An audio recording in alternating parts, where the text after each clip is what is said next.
I'm Dr. Bryan Wright, and this is Run to the Huddle. I have been ruminating at nighttime. So every time I go to bed, I've been thinking about the things that I have questions about. And I love that hour to half hour right before I go to bed to think about what it is that I have questions on and that I want to get answers to. Recently, I've been thinking a lot about the fundamental areas of success. And because I can apply it to both business and personal life, I want to talk about integrity in light of both of those. And integrity, defining it here as we just kind of roll out these concepts, is not necessarily a moral or ethical subject matter. Although a lot of times we do attach morals and ethics to integrity, and probably for very good reason. We're not talking about what people believe to be morally right or wrong when we talk about integrity. We're talking specifically about making and keeping commitments, right? And I've been thinking how this actually affected me in the early stages of building a business that really took off and was quite successful. In the early days of starting my career path in physical therapy, I had the opportunity to sit in boardrooms and listen in. This was as a student. I had a business externship where I got the chance to not only do physical therapy and treat patients and learn from that, but I also had the opportunity to sit and make decisions, or really listen to how decisions were made inside of boardrooms. And there was a very interesting subject matter that came up about a big decision that we wanted to make as a group. Of course, listening to the back and forth, there was hours spent just on the concept of projecting different types of outcomes if the decision was made a certain way. And so it was fascinating to me to sit back and watch that and not have to actively participate because I was supposed to be observing, and noticing how much wasted time, energy, and effort happened while the well-meaning board members were trying to make a decision based on outcomes. As I went home, I started to read a book that was a gift to me from a friend of mine. This book is called Business with Integrity, and I started to read it. And it was fascinating to me to see right there front and center on the front page that I started to flip through, that when we make decisions based on the commitments that we make to the public, the commitments that we make to ourselves, that's when real magic begins to happen. And that's where economic advantages start to occur. And so this book, Business with Integrity, makes the point that we make decisions not based on what we project the outcomes to be in our best interest necessarily. Well, that's an important component. We make decisions based on what we have committed to do and how we can fulfill those commitments. Or this is an important or, how we change those commitments if we are unable to fulfill those so that we have an alternative.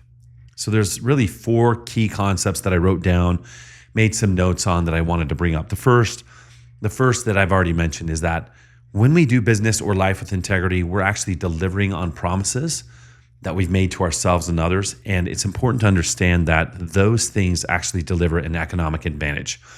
So I think dealing in integrity, making and keeping commitments equals economic advantage.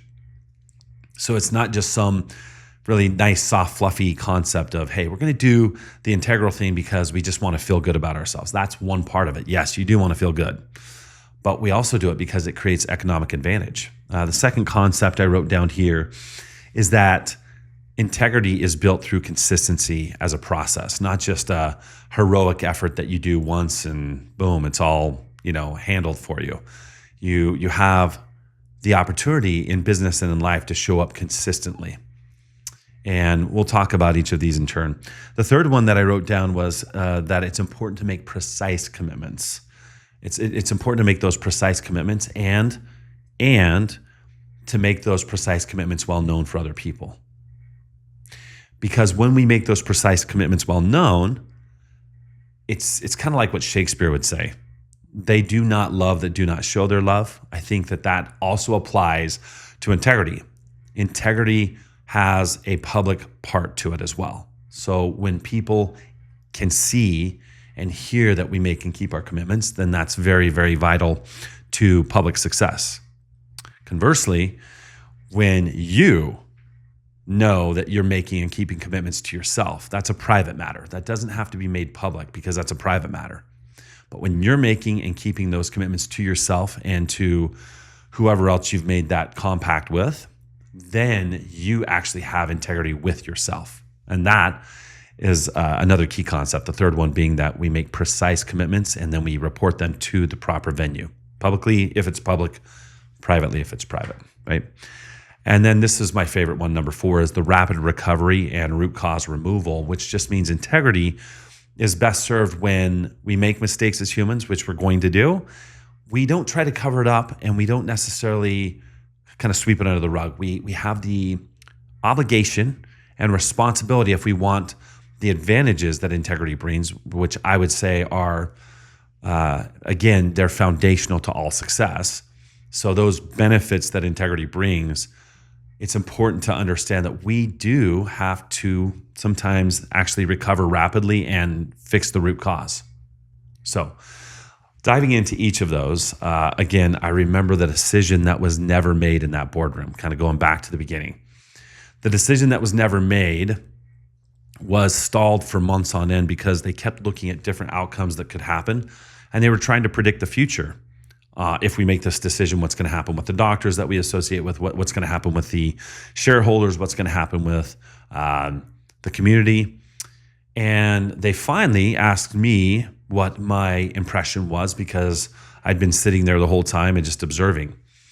And I did make a comment that I think when we make decisions based on principles, of course, I'd been reading Business with Integrity and I'd been trying to apply those principles even better in my life.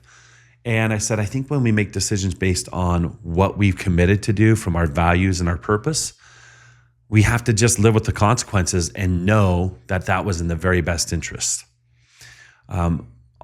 Interestingly enough, I didn't expect this, but that really catapulted the decision in a matter of moments to, we're going to decide to follow what our values and our commitments have been. And fortunately, in this case, the outcomes turned out to be stellar. We developed a lot of new business relationships. We opened up new clinics, and it was a prolifically, successful decision. Not always when you make integral decisions does it always work out in the short term. But here's the point that I want to make to you. When we make integral decisions, when we make and keep our commitments, it always works out in the long run. I would love to share story after story of the good, the bad, and the ugly. Part of me is like, okay, let's not share all the ugly ones, but there have been ugly ones. There have been the negative examples when here's the commitment that I made to myself and I didn't keep it. And in the short term, maybe it turned out okay for the outcomes, but in the long run, it actually was more detrimental. That private type of behavior to oneself, the private way that we show up with integrity to ourselves, has a more profound effect on how we publicly show up than we ever realize. Covey likes to say that private victories precede public victories. And this is true. This is true. So when we show up by making and keeping the commitments that we have to ourselves first, then we can actually show up and make bigger and more public commitments that we show up for, that people begin to gain trust in, which leads to that second comment, right? The first one being that it always leads to economic advantage in the long run. It's not a soft concept. It's an actual business principle to live with integrity within the scope of your business. The second is that consistency in integrity is the key. It's a process. It's all the small and simple things added up that actually lead to a greater result. And here's the thing about it. I'm sure you've noticed this, but as a reminder to myself, to you, if you're listening, you can do thousands of little things that add up over time to build up this, let's say, integrity bank account, this emotional bank account. And it can take one really major slip up on, I'm going to do it this way, and then you don't show up that way, that really withdraws most of those deposits.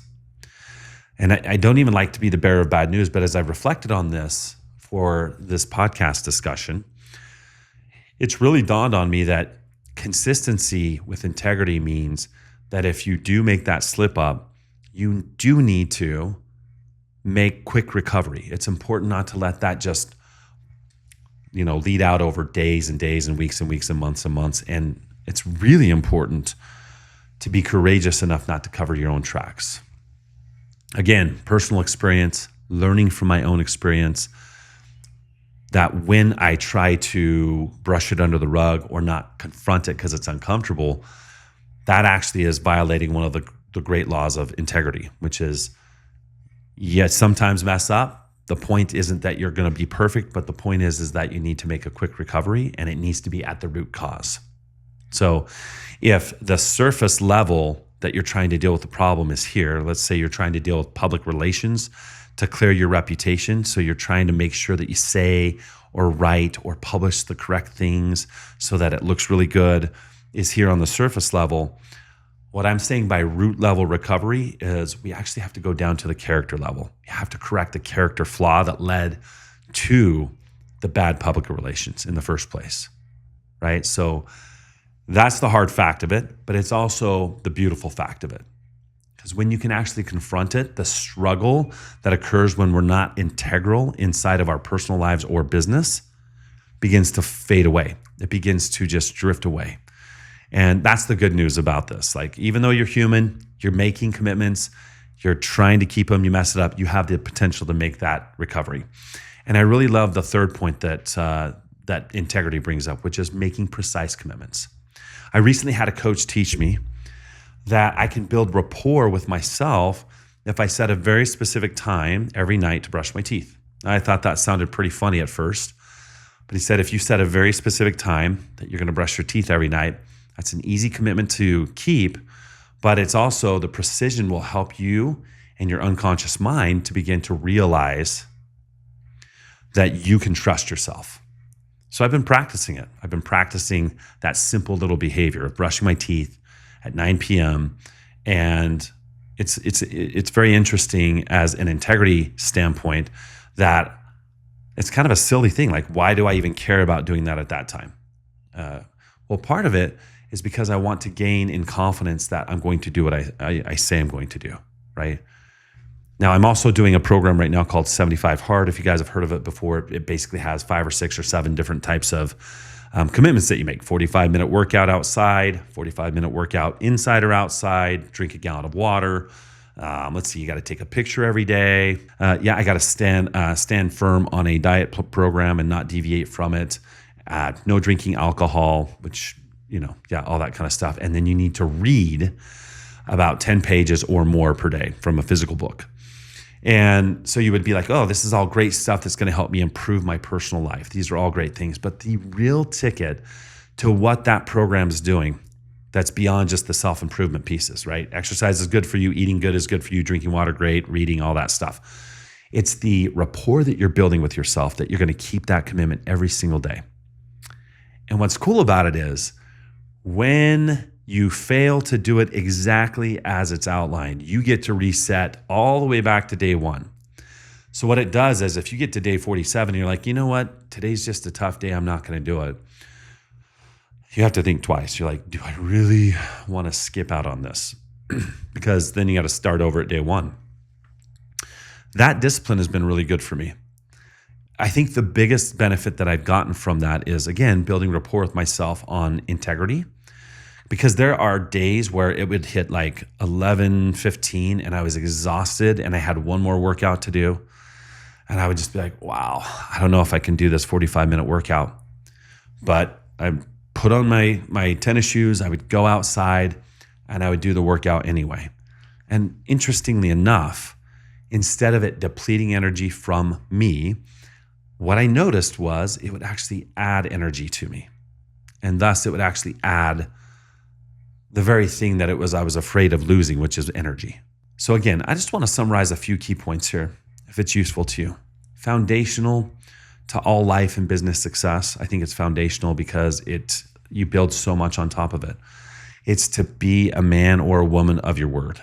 And when you're not, when you make mistakes, it's to make quick recoveries. It's to understand that it's an ongoing process. It's the small and simple things that add up over time that make a huge difference. Practice it, try it, you'll see what I'm saying. And precision of your commitments means that you get precise outcomes. Finally, I would just say that it's an economic advantage in your personal and professional life when you deal with integrity. So this is an encouragement for myself to keep going, to keep, having grace for the times where I dropped my commitments, to keep making commitments and showing up, even though it's scary because I don't want to fail on those commitments, but to keep making commitments that are meaningful, that'll help to move the needle in life, and that will help other people to succeed. So I hope that's helpful to you. It's helpful to me to consider. It's been a great reflection, and we'll talk to you next time.